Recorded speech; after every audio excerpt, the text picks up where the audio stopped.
Ya tentunya makna ekspres ini kami ingin ini menjadi cikal bakal logistik bisnis ya. Logistik bisnis. Nah, yang ada saat ini kan fokus pada roda 2, roda 4 yang bermesin. Kita coba hadirkan yang berbeda.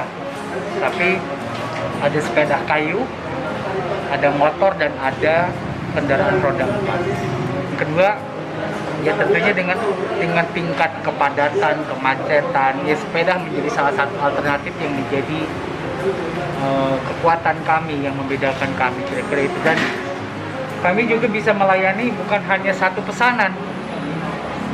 Jadi satu driver bisa melayani 3 pesanan.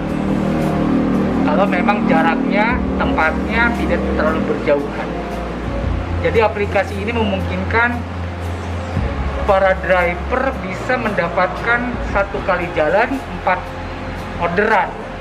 Dan bukan hanya pada makanan saja, kita bisa melayani dokumen, barang, makanan tentunya. Itu bisa ya. Nah, kami juga sudah ada yang namanya Mandrepot. Mandrepot sebetulnya sudah duluan ya kami launching. Dan ini untuk melengkapinya, yaitu Mandre Express. Ini dikembangkan oleh putra-putri terbaik di Makassar.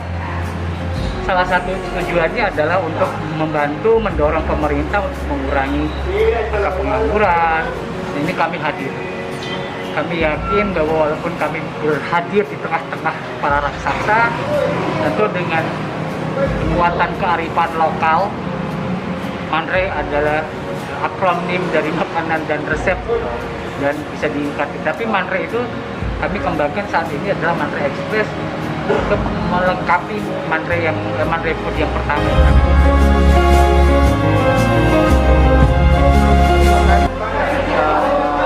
Wujud dukungan pemerintah Kota Makassar terhadap pengembangan aplikasi, terkhususnya kenapa? Karena aplikasi ini dibangun oleh putra-putri Kota Makassar. Jadi kekuatan lokal anak Makassar. Jadi pemerintah Kota Makassar sangat mengapresiasi kehadiran Mandre Express di hari ini, di mana beberapa waktu yang lalu Mandre Food juga hadir di Kota Makassar. Ini memberikan tanda bahwa anak-anak Kota Makassar atau pemuda-pemudi Kota Makassar sangat ahli dalam membuat aplikasi.